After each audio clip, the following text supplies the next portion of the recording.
పండాలి. దేవుడు కూడా ఏ పండునైనా తెంచాలంటే ముందు అది పండాలి. మనుషులు కూడా కొంతమంది వాళ్ళకై వాళ్ళే పండుతుంటారు. పూర్తిగా పండారా లేదా, సంపూర్ణంగా పక్వానికి వచ్చారా లేదా అని ఎత్తుకుంటాడు ఆయన. అప్పుడు చూపిస్తాడు ఆయన కోపం. అప్పటిదాకా మౌనం వహిస్తాడు, అసలు ఏం పట్టించుకున్నట్టు, అసలు నాకే సంబంధం లేదన్నట్టు, అసలు ఉన్నాడా లేదా అని కూడా అర్థం కానట్టు ఉంటాడు. అంటే సొదొమ గొమొర్రాలను గూర్చిన మొర్ర గొప్పది, నా యొద్దకు వచ్చిన మొర్ర చొప్పున వారు సంపూర్ణంగా జరిగించారా లేదో నేనే వెళ్ళి తెలుసుకుంటానని వెళితే అబ్బో మామూలుగా బండల వాళ్ళది. వచ్చినోడు దేవుడని కూడా లేకుండా, లోతో నీ ఇంటికి వచ్చిన మనుషుల్ని బయటికి పంపు, ఎందుకంటే మేము వారిని కూడునట్లు. వామో, దేవుణ్ణే కూడతారంట. కొవ్వు ఏ రేంజ్లో ఎక్కిందో చూడవచ్చు మనం. ఒక రేంజ్ కాదు, మహా రేంజ్ ఎక్కింది. మహా రేంజ్ అనమాట, మామూలు రేంజ్ కాదు అది.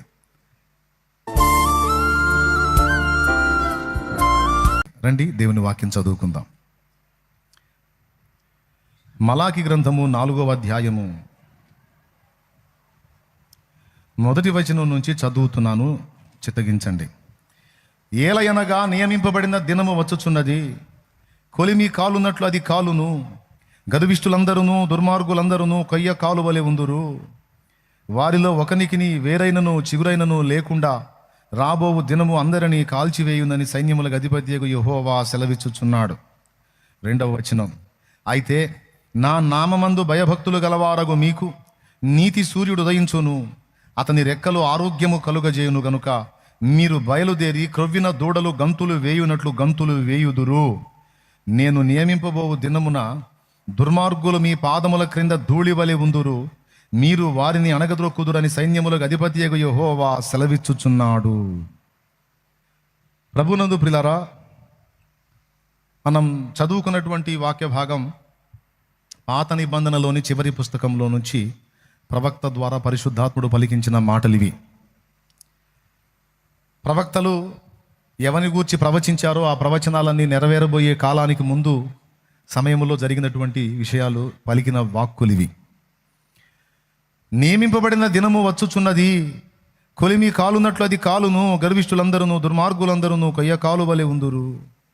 వారిలో ఒకనికి వేరైనను చిగురైనను లేకుండా రాబోవు దినము అందరినీ కాల్చివేయునని సైన్యములకు అధిపతియగు యెహోవా సెలవిచ్చుచున్నాడు. 2 వర్గాల ప్రజలను గురించి ఇక్కడ మాట్లాడాడు.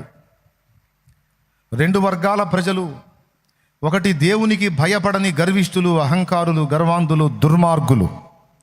2 దేవుని యందు భయభక్తులు కలిగిన వారు. దేవుడు నియమించబడినటువంటి దినం ఒకటి ఉన్నదట. ఆ నియమించబడినటువంటి దినములో ఏం జరుగుతుందో ఇక్కడ మాట్లాడాడు. దుర్మార్గులకు, గర్విష్ఠులందరికీ కూడా వేరు చిగురు ఏమీ లేకుండా నిర్మూలమవుతారు. దేవుని కోపం వారి మీదకి వచ్చి అంతా కూడా కాల్చివేయబడేటువంటి ఘట్టం జరుగుతుంది అన్నాడు. సరే, మరి నీ యందు భయభక్తులు కలిగిన వారి సంగతి ఏమిటి దేవా అని అడిగితే, అయితే నా నామమందు భయభక్తులు గలవారగు మీకు నీతి సూర్యుడు ఉదయించును, అతని రెక్కలు ఆరోగ్యము కలుగజేయును గనుక మీరు బయలుదేరి క్రొవ్విన దూడలు గంతులు వేయునట్లు గంతులు వేయుదురు. నేను ఒక రోజు నియమిస్తాను, అప్పుడు దుర్మార్గులు మీ పాదాల కింద ధూళివలె అయిపోతారు, మీరు వారిని అణగదొక్కుతారు అని సైన్యములకు అధిపతియగు యెహోవా సెలవిచ్చాడు. 2 వర్గాల్లో ఒక వర్గం ఎవరండి? గర్విష్ఠులు, దుర్మార్గులు, దేవునికి భయపడని మూర్ఖులు. ఒక వర్గమేమో వినయ మనస్కులు, దీన మనస్కులు, దేవుని యందు భయభక్తులు నిలిపినవారు. దేవుని తృణీకరించి గర్వించి విర్రవీగే వాళ్ళ గతి దేవుడు నియమించిన దినములో ఘోరముగా ముగుస్తుంది. ప్రతి ఒక్కడికి కూడా దేవుడు ఒక డేని నిర్ణయిస్తాడండి, ఒక దినము నిర్ణయిస్తాడు. మంచివాడిని ఆశీర్వదించడానికి ఒక దినం ఉంది, చెడ్డవాడిని శిక్షించడానికి కూడా ఒక దినం ఉంది. దేవుడు ప్రతిదీ కూడా తన కాలములో పనిచేస్తాడు. ఆయన మనలాగా తొందరపడడు, మనలాగా ఉప్పొంగడు, మనలాగా కృంగిపోడు. ప్రతిదీ కూడా ఒక టైం, ఒక కాలమును అనుసరించి పనిచేస్తాడు. ఆయన ఎవరికైనా తీర్పు తీర్చాలన్నా కూడా వెంటనే స్పందించడు, డేట్ రాస్తాడు. నువ్వు చేసిన ఈ పనికి ఫలానా రోజు నేను నిన్ను శిక్షిస్తాను అని ఒక డే డిసైడ్ చేస్తాడు. ఆ నిర్ణయించబడిన దినమందు ఆ ఉగ్రత ఆ వ్యక్తి మీదకి వచ్చేటట్టు చేస్తాడు. ఆ నియమించబడిన దినం రాకమునుపు ఈ భక్తిహీనులు, దుర్మార్గులు, గర్వహృదయులు వీళ్ళందరూ కూడా ఎలా ఫీల్ అవుతారంటే దేవుడు లేడు అన్నట్లు ఫీల్ అవుతారు. మేము ఎంత విచ్చలవిడిగా ఊరేగినా విర్రవీగినా మాకేం కాదు అన్నట్టు ఫీల్ అవుతారు. మరి కొంతమంది అయితే మేము చేసే ఈ దుశ్చర్యలకు, దుర్మార్గాలకు దేవుడు కూడా మాకు సహకారిగా ఉన్నాడని ఫీల్ అవుతారు. కానీ దేవుడు ఎందుకు మౌనం వహించాడు? దేవుడు ఎందుకు ఏమీ తీర్పు తీర్చకుండా మౌనం వహించాడు అంటే వాళ్లకు నిర్ణయించబడిన దినం రాకమునుపు దేవుడు వారిని ఏం చేయడు. ఎందుకంటే వాళ్ళ పాపం పరిపూర్ణం కావాలి. పాపం పరిపూర్ణం కావాలండి. ఆ మాట దేవుడే తన గ్రంథంలో రాయించాడు. ఆదికాండము 18వ అధ్యాయము, సొదొమ గొమొర్రాలను గూర్చిన మొర్ర గొప్పది గనుక నా యొద్దకు వచ్చిన ఆ మొర్ర చొప్పున వారు సంపూర్ణముగా జరిగించిరో లేదో నేను ఆ తట్టు వెళ్ళి చూచెదను. ఆదికాండము 18వ అధ్యాయము 20వ వచనం ఒకసారి తీసుకొని చూడండి. దేవుడు వాళ్ళు సంపూర్ణంగా చేశారో లేదో నేను వెళ్ళి చూస్తాను అని దేవుడే వెళ్ళాడు. మరియు యెహోవా సొదొమ గొమొర్రాలను గూర్చిన మొర్ర గొప్పది గనుకను, సొదొమ గొమొర్రాలను గూర్చిన మొర్ర గొప్పది గనుక వాటి పాపము బహుభారమైనది గనుకను నేను దిగిపోయి నా యొద్దకు వచ్చిన ఆ మొర్ర చొప్పుననే వారు సంపూర్ణముగా చేసిరో లేదో చూచెదను.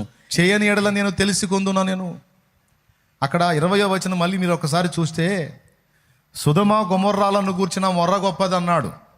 ఇంతకీ అక్కడ నుంచి ఎవరు మొర పెట్టుంటారు? అక్కడ మంచోడు ఎవడూ లేడు. నాకు తెలిసి లోతు ఒక్కడే ఉన్నాడు, నీతిమంతుడైన లోతు అని. లోతు గురించి మాత్రమే రాయబడి ఉంది. మరి లోతు పెట్టిన మొర గొప్పదా, లేకపోతే అసలు ఇక్కడ మొర గొప్పది అన్నాడు?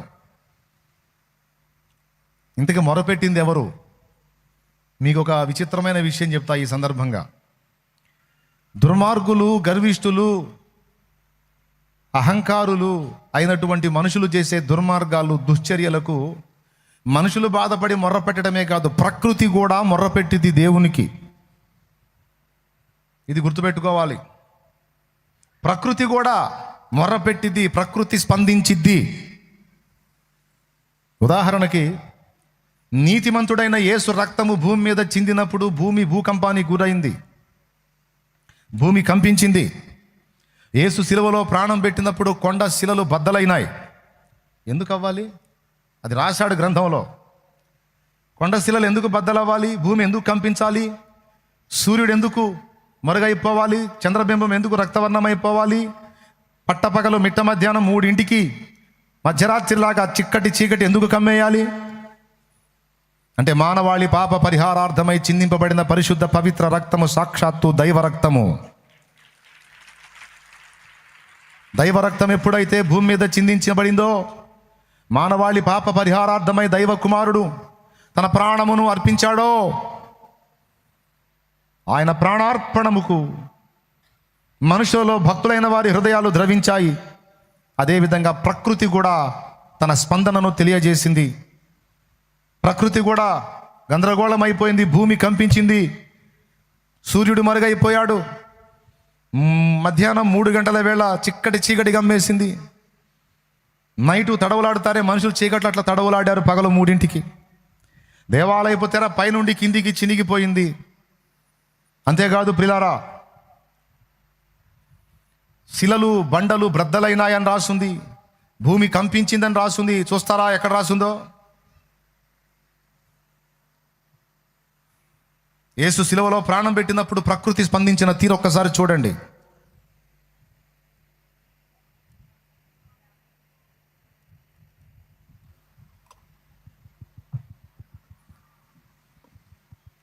సువార్తలలో మత్తయి 27 కనపడలేదా శామ్యూయల్? అప్పుడు 51 చూడండి. అప్పుడు దేవాలయపు తెర పైనుండి కింది వరకు 2గా చినిగెను, భూమి వణికెను, బండలు బద్దలాయను. అదిగో నాయనా. ఎందుకు బండలు బద్దలవ్వాలండి? ఎందుకు భూమి వణికిపోవాలి? ఎందుకంటే సమస్త జీవులకు జీవదాత అయిన దేవుడే తన జీవమును మనుషుల కొరకు పణంగా పెట్టిన అద్భుత ఘడియ అది, అద్భుత ఘట్టం అది. దాన్ని బట్టి ప్రకృతి స్పందించింది. భూమి, ఆకాశము, గాలి, నీరు, నిప్పు, అది కదిలిపోతుంది చూడండి. ప్రకృతి స్పందిస్తుందండి. అదే భూమి ఏం మాట్లాడిద్ది, దానికి నోరా ఏమన్నా అనుకోవద్దు. ఆకాశం ఏం మాట్లాడిద్ది, దానికి ఏమన్నా ఉందా అనుకోవద్దు. ఆకాశము స్పందిస్తుంది, భూమి స్పందిస్తుంది, గాలి స్పందిస్తుంది, ప్రకృతి స్పందిస్తుంది. కొన్ని ఘట్టాలలో మనం అనుకుంటాం ప్రకృతి నిర్జీవమైందని. కాదు నాన్న, ప్రకృతిలో కూడా జీవం ఉంది. దేవుని వాక్యం ఏం చెప్పిందో తెలుసా? పంచభూతములు ఆయన దూతలట. తన దూతలను వాయువులుగాను, తన సేవకులను అగ్ని జ్వాలలుగాను చేయుచున్నవాడు.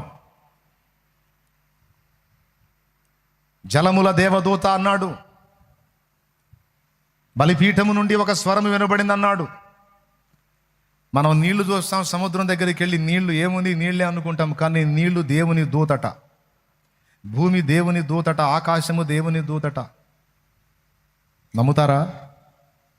భూమికి నోరుందట, భూమికి చెవులు ఉన్నాయి. నోరు చెవులు ఉన్నాయంటే భూమికి కూడా హృదయం ఉంది. దేవునికి స్తోత్రం. మన దేహానికి ముక్కు, కన్ను, చెవి, నోరు, కాళ్ళు, చేతులు ఉన్నట్టు భూమికి అవయవాలు ఉన్నట్టు మాట్లాడుతున్నాడంటే మనకు ఆత్మ ఉన్నట్టే భూమికి కూడా ఆత్మ ఉంది. దేవునికి స్తోత్రం కలుగును గాక. హల్లెలూయా. భూమికి కూడా ఆత్మ ఉందండి. ఒకళ్ళు ఒప్పుకున్నా ఒప్పుకోపోయినా అది నిజం. మనకున్నట్టే భూమికి కూడా జ్ఞానం ఉంది. లేకపోతే దేవుడు దాంతో ఎందుకు మాట్లాడతాడు? చాలా చోట్ల దేవుడు భూమితో, ఆకాశంతో మాట్లాడాడు.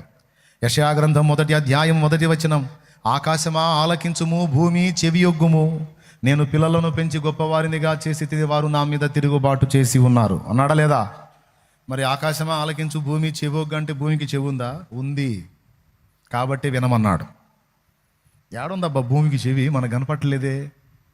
ఏం కనపడిద్ది? ఇంత పెద్ద భూగోళంలో నువ్వెంత, నేనెంత, కానీ దానికి చెవి ఉంది. అంతేకాదు, నీ తమ్ముడైన హేబేలు రక్తము త్రాగుటకు తన నోరు తెరచిన ఈ భూమి మీద నీ ఉండకుండా దేశ దిమ్మరివై తిరుగుదువని ఆదికాండం 4వ అధ్యాయంలో కయీనును శపించాడు. బైబిల్ ఉంటే తీసి చూసుకోండి. అక్కడ నీ తమ్ముడైన హేబేలు రక్తము త్రాగుటకు తన నోరు తెరచిన ఈ భూమి. నోరు తెరిచిందంట హేబేలు రక్తం తీసుకోవడానికి. చూడు ఒకసారి, చూడు 11, ఆదికాండం 4:11. కావున నీ తమ్ముని రక్తమును నీ చేతిలో నుండి పుచ్చుకున్నటకు నోరు తెరచిన ఈ నేల మీద ఉండకుండా నీవు శపింపబడిన వాడవు. నోరు నోరు నోరు భూమికి, నేలకు నోరు, భూమికి చెవి. నోరు చెవి ఉందంటే మిగిలినవి కూడా ఉన్నట్టుగానే ఊహించాలి. ఆకాశమా ఆలకించన్నాడంటే చెవులు లేకపోతే ఆకాశం ఎలా వింటది? సమస్తము కూడా ఆయన దూతలే. అందుకే సమస్తము ఆయనకు సేవ చేయుచున్నాయి అన్నాడు. కొడితే గట్టిగా, సమస్తమును. ఇవే కాదు, ఇంకా చాలా రెఫరెన్స్లు ఉన్నాయి. కాబట్టి దీన్ని బట్టి మనకు అర్థమవుతుంది ఏంటంటే, ఒక వ్యక్తి చేసేటువంటి దుర్మార్గం, వాడి వల్ల బాధపడేవాళ్ళు దేవునికి మొర్ర పెట్టడమే కాదు, వాడి దుర్మార్గాలు చూసే ప్రకృతి కూడా దేవునికి మొర్ర పెట్టిద్ది. ఇందాక నేను చూపించిన వచనంలో, ఆదికాండం 18వ అధ్యాయము 20వ వచనంలో, అదేనా, ఆ కింద బహుభారమైనది అన్నాడు చూడు. భారము అన్న దగ్గర అండర్లైన్ చేయి. మళ్ళీ ఒకసారి చూడు. మరియు యెహోవా సొదొమ గొమొర్రాలను గూర్చిన మొర గొప్పది గనుకను, వాటి పాపము బహుభారమైనది గనుకను. అద్దుగద్దుగద్దుగు. ఎవరికి భారమైంది? వాటి పాపము బహుభారమైనది గనుకను అన్నాడు. ఎవరికి భారమైంది? ఈ దుర్మార్గుల్ని మోసే భూమికి భారమైంది. భూమి మొర్ర పెట్టుకుంది, దేవా, ఈ దుర్మార్గుల కామ వికార యుక్తమైన చేష్టలిగా నేను చూడలేను తండ్రి, ఈ దుర్మార్గుల్ని నాశనం చెయ్యి. అందుకే వాళ్ళ నోళ్ళు మీరు మూపిస్తే శిలలు కేకలు వేస్తాయి అన్నాడు ప్రభు. వాళ్ళు హోసన్నా జయమే, హోసన్నా జయమే అని యేసు ప్రభు యెరూషలేముకి గాడిద మీద వెళుతున్నప్పుడు ఖర్జూరపు మట్టలు తెచ్చి స్వాగతం పలికి వాళ్ళ వస్త్రాలు గాడిద కాళ్ళ కింద భరిస్తూ ఉంటే ప్రభు ఆ గాడిద మీద వెళ్తా ఉన్నాడు. ఈ శాస్త్రులు పరిశైలీలు ఉంటారుగా, ఈ కుళ్ళుబోతోళ్ళు, ఓర్వలేక బోధకుడా వారు నిన్ను స్తుతిస్తుంటే అడ్డగించవే అంటే వాళ్ళ ఉద్దేశంలో నువ్వేం దేవుడువా, స్తుతింపబడుతున్నావు? దేవుడు ఒక్కడే స్తుతి పాత్రుడు, నువ్వెట్లా స్తుతి గైకొంటావు? వాళ్ళ నోళ్ళు మూయించంటే ప్రభు అన్నాడు, మీకు ఇంకా అర్థం కాలేదా? నేను దేవుడిని చెప్పుకునే అవసరం లేదురా, నేను దేవుడిని చెప్పుకునే అవసరం లేదురా, నేను నిజంగా దేవుడిని అయితే అది ఎదుటోడికి అర్థమైద్దిరా. వాళ్ళకి అర్థమైంది, వాళ్ళకి అర్థమై నన్ను దేవుడిగా గుర్తించి గౌరవించి స్తుతి పాడుతున్నారు. తొందరపడి మీరు వాళ్ళ నోళ్ళు మూయిస్తే శిలలు కేకలు వేస్తాయి అన్నాడు. శిలలకు నోరుందా? బాప్తిస్మం ఇచ్చే యోహాను ఏమన్నాడు? ఈ రాళ్ల వలన దేవుడు అబ్రహామునకు పిల్లలు పుట్టించగలడు అన్నాడు. రాళ్ళు పిల్లల్ని గంటాయా? చాలా వచనాలు ఉన్నాయి ఇలా డిఫరెంట్గా. వాటిని అక్షరార్థంగా తీసుకొని ఆలోచిస్తే మనకి అర్థం కాదు అసలు ఎట్లా సాధ్యమని. కానీ దేవునికి సమస్తము సాధ్యమేననుంది గ్రంథంలో. ఒక మట్టిని బొమ్మను చేసి ఊపిరిది మనిషిగా చేసినప్పుడు, ఎండిపోయిన ఎముకల్ని మహాసైన్యంగా నిలిపినప్పుడు, ఒక రాతిని స్త్రీగా మలచగలడా లేదా? ఎముకనేగా స్త్రీగా నిర్మించింది, ఎముకనే కదండి స్త్రీనిగా నిర్మించింది. దేవునికి సమస్తము. అందుకే ప్రకృతి స్పందిస్తుంది అనే విషయం మీరు గుర్తించండి. ఫస్ట్ దుర్మార్గులు చేసేటువంటి దుర్చర్యలు ఎవ్వరూ చూడట్లేదు అనుకోవద్దు. యేసుప్రభు అన్నాడు, ఏ ఊరికైనా మీరు వెళితే మిమ్మల్ని ఎవరైనా చేర్చుకుంటే ఆ ఇంటికి వెళ్ళి సమాధానం అని పలకండి. సమాధాన పాత్రుడు కానీ పాత్రురాలు కానీ ఆ ఇంట్లో ఉంటే మీరు పలికిన సమాధానం ఆ ఇంటి మీదకి వెళ్ళిద్ది. ఒకవేళ అందులో ఎవరో లేకపోతే మీరు పలికింది మీకే వస్తుందన్నాడు. ఒక మాట. ఎవరైనా ఏ ఊరిలోనైనా మిమ్మల్ని చేర్చుకోకపోతే ఆ ఊరి గవిని దగ్గరే మీ పాద ధూళి దులపండి. విమర్శ దినమందు ఆ ధూళే వారి మీద సాక్ష్యం పలికిద్దన్నాడు. వామ్మో, ధూళి కూడా మాట్లాడిద్దా? ధూళి కూడా మాట్లాడిద్ది. భూమి మొర్రపెట్టిద్ది. ఆకాశం ఆలకించిద్ది. దుర్మార్గులు తన మీద ఉంటే ఈ భారం నేను తట్టుకోలేనని భూమి కూడా స్పందించింది. అందుకే దేవుని బిడ్డలమైన మనం ఏ తప్పైనా బరితెగించి చేసేటప్పుడు ఎవరు చూడరు అనుకోవద్దు. నీ చుట్టూ ఉన్న పంచభూతాలు సాక్ష్యం, రహస్యమందు చూచుచున్న నీ తండ్రి సాక్ష్యం, నీ అంతరాత్మ సాక్ష్యం, నీ హృదయమే సాక్ష్యం. కాబట్టి బరితెగించి అడుగులు వేసే విషయంలో జాగరూకులై మసలుకోండి. హల్లెలూయా. సరే, ఏం చేస్తాడట దేవునికి ఒక అలవాటు ఉంది. భూమి మీద నుంచి మొరలు వస్తుంటాయి. వచ్చిన మొరల చొప్పున వాళ్ళు సంపూర్ణంగా జరిగించారో లేదో చూస్తాడు. సంపూర్ణంగా ఏ పండైనా పిందెప్పుడు తింటామా, కాయప్పుడు తింటామా, పండు పండితే తింటామా? అరటిపండు ఎప్పుడన్నా పచ్చికాయ తిన్నారా? కుదిరిద్దా? సపోటా ఎప్పుడన్నా పచ్చి పండు తిన్నారా? కుదిరిద్దా? మామిడి ఎప్పుడన్నా పచ్చి పండు తిన్నారా? కుదిరిద్దా? పండాలి. దేవుడు కూడా ఏ పండునైనా తెంచాలంటే ముందు అది పండాలి. మనుషులు కూడా కొంతమంది వాళ్ళకై వాళ్ళే పండుతుంటారు. పూర్తిగా పండారా లేదా, సంపూర్ణంగా పక్వానికి వచ్చారా లేదా అని ఎత్తుకుంటాడు ఆయన. అప్పుడు చూపిస్తాడు ఆయన కోపం. అప్పటిదాకా మౌనం వహిస్తాడు, అసలు ఏం పట్టించుకున్నట్టు, అసలు నాకే సంబంధం లేదన్నట్టు, అసలు ఉన్నాడా లేదా అని కూడా అర్థం కానట్టు ఉంటాడు. అంటే సొదొమ గొమొర్రాలను గూర్చిన మొర్ర గొప్పది. నా యొద్దకు వచ్చిన మొర్ర చొప్పున వారు సంపూర్ణంగా జరిగించారా లేదో నేనే వెళ్ళి తెలుసుకుంటానని వెళితే అబ్బో మామూలుగా బండ్ల వాళ్ళది. వచ్చినోడు దేవుడని కూడా లేకుండా, లోతో నీ ఇంటికి వచ్చిన మనుషుల్ని బయటికి పంపు, ఎందుకంటే మేము వారిని కూడునట్లు. వామో, దేవుణ్ణే కూడతారంట. కొవ్వు ఏ రేంజ్లో ఎక్కిందో చూడవచ్చు మనం. ఒక రేంజ్ కాదు, మహారేంజ్ ఎక్కింది. మహారేంజ్ అనమాట, మామూలు రేంజ్ కాదు అది, హై రేంజ్కి ఎక్కింది. ఇంకా ఆలోచించాడు. కాస్త కూస్తో అనుకున్నాను రా, అబ్బో లేదురా, మొర్ర చొప్పున బాగానే బండారు మీరు, ఇంక అయిపోయిందిరా ఈ రాత్రి, మీకు చివరి రాత్రి, తెల్లారితే ఇంక అయిపోయినట్టే మీ చరిత్ర అనుకున్నాడు. ఆ నైట్ లోతుని హడావుడి చేశాడు. లోతు భార్య బిడ్డల్ని పంపించి అగ్నిని గంధకాలను కురిపించి మొత్తాన్ని సజీవంగా దహనం చేసి అవతల పడారు. రాళ్ళు కూడా బూడిదైపోయినాయి. సొదొమ గొమొర్రా రాళ్ళు కూడా బూడిదైపోయినాయి అండి. అంత కోపం వచ్చింది దేవుని. లోతుకి భార్య బిడ్డలకి చెప్పాడు, ఈ ఊరిలో ఉన్నందున మీరు కూడా లెక్క ప్రకారం నాశనం కావాలి. కానీ లోతు, నీ నీతి ప్రవర్తన, నీ కోసం నీ పితరుడు పెట్టిన మొర, అబ్రహాము చేసిన ప్రార్థన విని నిన్ను బతకనిస్తున్నా. ఓ వెళ్ళు, నువ్వు కానీ నీ భార్య కానీ నీ పిల్లలు కానీ ఎవరైనా వెళ్ళేటప్పుడు వెనక్కి చూసారా? నాకు సంబంధం లేదు. ఎవరైతే చూస్తారో వారు ఇందులో పాలివారు. దీని మీదకి వచ్చే ఉగ్రత వారి మీదకి కూడా వచ్చింది, చూడకూడదు సుమి అని వార్నింగ్ ఇచ్చి పంపించాడు. కొంచెం దూరం వెళ్ళిన తర్వాత అగ్ని గంధకాలు పటా పటా పటా పటా పడి అవి దహించుకుపోతుంటే, హాహాకారాలు వినబడుతుంటే లోతు భార్య వెనక తట్టు చూసిందండి. ఎదుగో వెనక చూడకూడదు, వెళ్ళిపోవాలి. ఆగింది, అద్దుగో అవుట్. ముందే చెప్పాడుగా చూడొద్దని. ఉప్పు స్తంభం అయిపోయింది. ఎందుకట్లా? దోస్తులు పోతున్నారనేమో. జ్ఞాపకముంచుము లోతు సతీమణి, శాపనగర ప్రియ స్నేహితురాలు. జ్ఞాపకముంచుము లోతు సతీమణి, శాపనగర ప్రియ స్నేహితురాలు. ఆపద నెరిగి ఆశను వీడక, ఆపద నెరిగి ఆశలు వీడక, నాశనముందెను పాఠము మీకిది, నాశనముందెను పాఠము మీకిది. అదిగో అంజూరము ఓ క్రైస్తవ చిగురిన చెను చూడుము.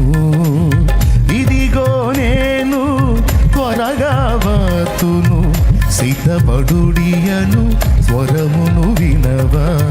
ఇదిగో నేను త్వరగా వత్తును, సిద్ధపడుడియను స్వరమును వినవా. అదిగో అంజూరము క్రైస్తవ చిగురించెను చూడుము. సావుమూడోళ్ళు ఎందుకు వింటారండి? వాళ్ళ నడమంత్రం వాళ్ళ విడివేలం ఆగిద్దా?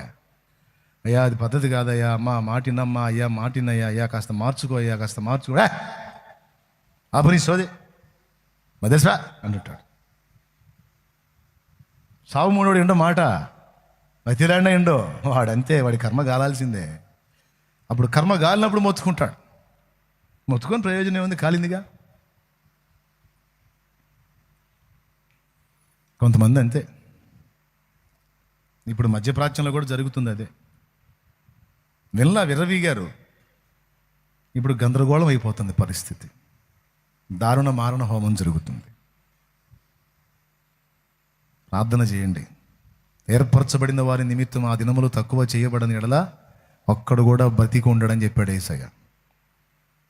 ప్రతి దేశములో దేవుని పిల్లలు ఉన్నారు, ప్రభువుని ఎరిగిన బిడ్డలు ఉన్నారు ప్రతి దేశములో. అందుకే అన్ని దేశాలు కూడా క్షేమంగా ఉండాలి. కనీసం దేవుడు తన పిల్లల కోసమైనా శ్రమ దినములు తక్కువ చేయాలి. అది ప్రార్థన చేయండి మర్చిపోకుండా.